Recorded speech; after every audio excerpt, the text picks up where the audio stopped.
सरयू की सफाई हो या सरयू के किनारे दीपोत्सव हो, कुल मिलाकर सरयू माता के लिए हम लोग यहाँ पर आए हैं। सरयू माता का हाल कैसा है? बहुत खराब कंडीशन है। क्या क्या कारण है वो हाल खराब होने के? कूड़ा कचरा और बहुत सारे कछुओं का शिकार वगैरह भी हो जाता है, वो भी एक समस्या है ना? बहुत जगहों पर नदी के किनारे अतिक्रमण भी है, ये भी समस्या है। कूड़े कचरे की आप लोगों ने बात किया, किस किस तरीके का कूड़ा लाकर सरयू नदी में फेंका जा रहा है? क्या क्या फेंका जा रहा है? हवन की सामग्री है, कांच, फूल, पॉलीथीन, हवन सामग्री, ये तमाम चीज़ें अधिकतर जो है हमारे पूजा पाठ से निकली हुई चीज़ें हैं। लोग आके कहते हैं कि हम जा रहे हैं इस सामान का नदी में विसर्जन करना, तो क्या इसको विसर्जन कहा जाता है? फिर विसर्जन का क्या अर्थ है?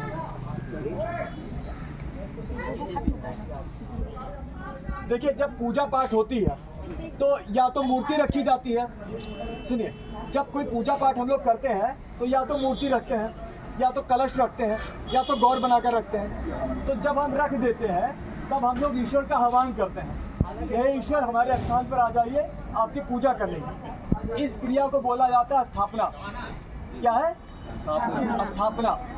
जब हमारा पूजा पाठ संपन्न हो जाता है तो हम देवी देवताओं से कहते हैं आप अपने स्थान पर वापस लौट जाइए। उसी क्रिया को उसी जगह पर जहाँ पूजा पाठ हो रही है उसी जगह पर उस क्रिया को हम बोलते हैं विसर्जन। विसर्जन का मतलब होता है किसी चीज़ को संपन्न कर देना। जैसे ये सभा है, अभी कहा जाए सभा का विसर्जन किया जाता है, तो आप लोग जाके क्या नदी में कूद जाओगे? तो नदी में कोई चीज़ फेंक देना विसर्जन है ही नहीं। विसर्जन का मतलब है कोई चीज़ संपन्न हो गई, पूजा पाठ संपन्न हो गई, वो क्या हो गया? तो पूजा पाठ के परिप्रेक्ष्य में विसर्जन का अर्थ है कि हे ईश्वर आप अपने स्थान पर वापस लौट जाइए, पूजा संपन्न हो गई। ऐसे जैसे पितृ विसर्जन होता है, पितरों को हम लोग कहते हैं कि आप है ना, पितृपक्ष में आप आए, हमने आपको खिलाया पिलाया, सेवा सत्कार किया, अब आप अपने स्थान पर वापस लौट जाइए। ये थोड़ी है कि चलो नदी में ढकेल देते हैं, है ना? तो विसर्जन का ये बिल्कुल अर्थ नहीं है कि कोई चीज़ लाकर नदी में फेंकना, ये सिर्फ एक अंधविश्वास है। और इस कारण से हम लोगों ने उस नदी को, जिसको माता कहते हैं, उसको हमने कूड़ादान बना दिया है। 2017 में हम लोगों ने शुरू किया था यहाँ पर सरयू नदी स्वच्छता अभियान। हर हफ्ते हम लोग यहाँ पर इकट्ठा होकर जो लोग कूड़ा फेंकते थे, जितना निकाल पाते थे किनारे से, जितना हमारा सामर्थ्य होता था वो हम निकालते थे। निकालने का क्या कारण था? क्या हम नदी साफ कर लेंगे? 5 लोग, 10 लोग, 15 लोग मिलकर नदी साफ कर लेंगे? नदी कोई साफ नहीं कर सकता। नदी तभी साफ हो सकती है जब नदी में कूड़ा फेंका जाना बंद हो। तो हमने ये अभियान इसीलिए शुरू किया ताकि लोग इससे संदेश ले, शर्म करें और नदी में कोई चीज़ लाकर फेंकना बंद कर दें, है ना? तो ये अभियान चला बहुत सारा। इसके बाद हम लोगों ने, है ना, प्रशासन से भी सहयोग मांगा।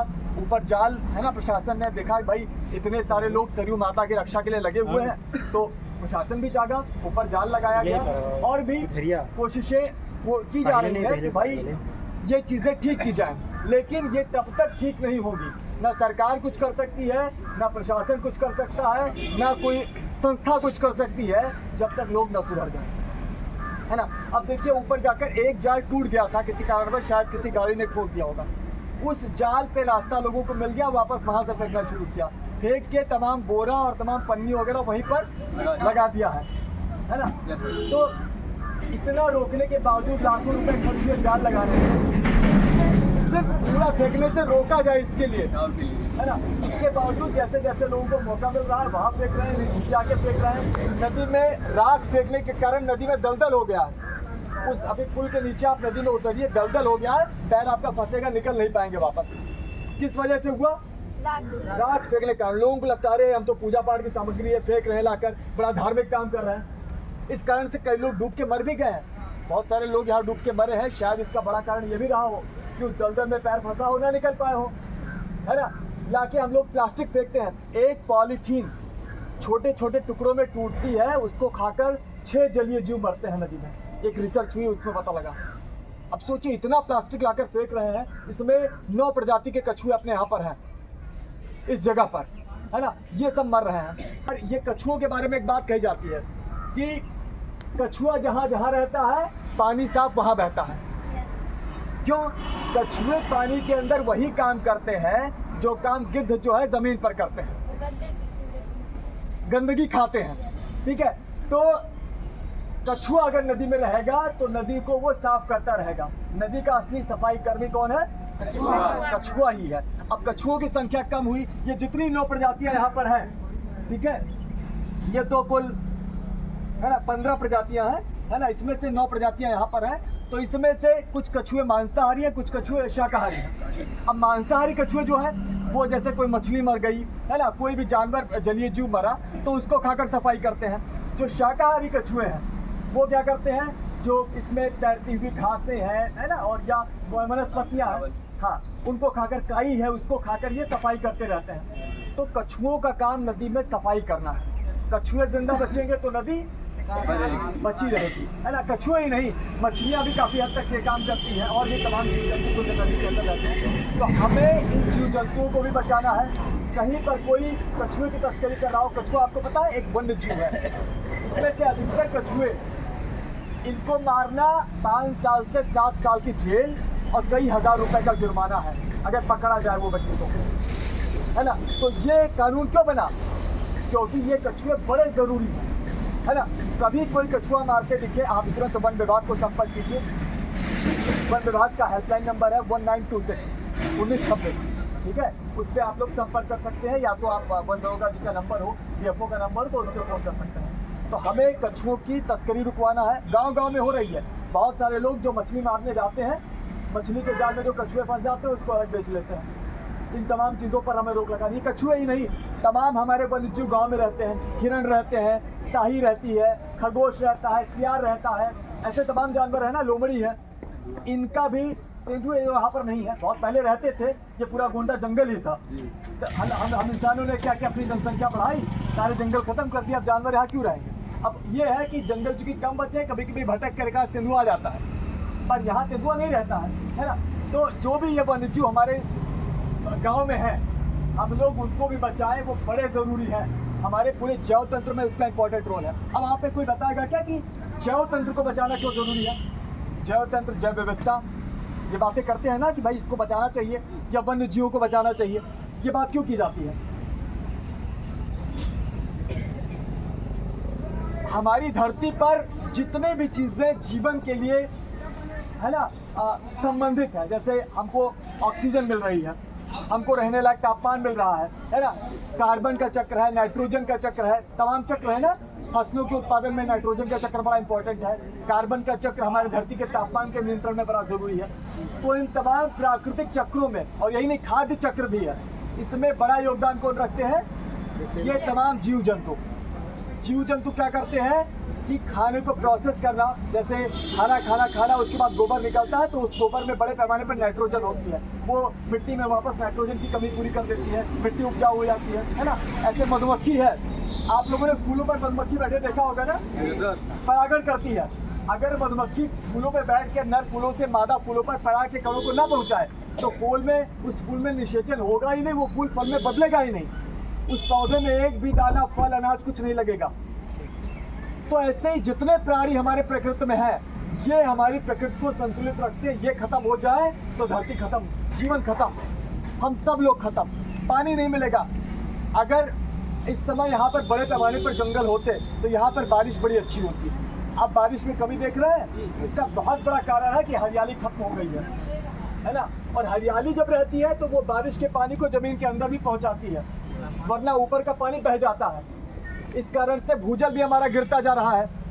आप लोग देखते होंगे, पहले लोग 10-15 फीट पर बोरिंग कराते थे, आजकल 50 फीट पर बोरिंग, शहरों में 100 फीट 200 फीट पर बोरिंग करा रहे हैं। पानी 10-20 साल बाद जमीन के नीचे पानी खत्म हो जाएगा। अभी जो बारिश नहीं हुई समय पर, तो हम लोगों ने क्या किया कि ज़मीन का पानी निकाल कर सिंचाई कर ली। 20 साल के बाद जब ज़मीन का पानी भी खत्म हो जाएगा, तब सिंचाई कहाँ से करेंगे हम लोग? भयानक अनाज का और पानी का संकट हमारे सामने आने वाला है 2-3 दशक के अंदर, हम सबके जीवन काल में। और शायद हम लोग गृह युद्ध में चले जाएं, इसके कारण आपस में लड़ भिड़ के मर जाएंगे हम लोग खाने और पानी के लिए। हम लोग को लगता है कि ये जो जीवन है, साफ हवा, साफ पानी सब मिल रही है, खाना मिल रहा है, बड़ा आसान है। बिल्कुल आसान नहीं है, ये कुछ परिस्थितियों के कारण मात्र है। क्या मंगल ग्रह पर हम लोग जिंदा बचेंगे? चंद्रमा पर बचेंगे जिंदा? यहाँ पर जिंदा क्यों है?